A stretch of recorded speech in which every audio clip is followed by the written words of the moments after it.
என்ன வர வேணும்?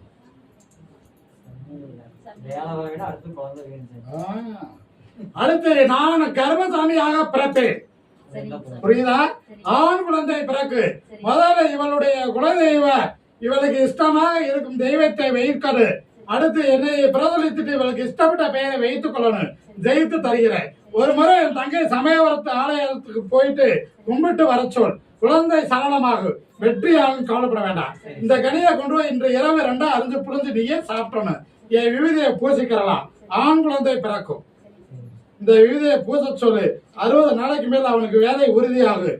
ஜெயித்து தருகிறேன். முதல்ல வெளியிடத்திலிருந்து பணிபுரியதாக அமையும். அதுக்கு மேல உரியதாக மாத்தி தருகிறேன். ஜெயித்து கொடுக்கிறேன். சரியா?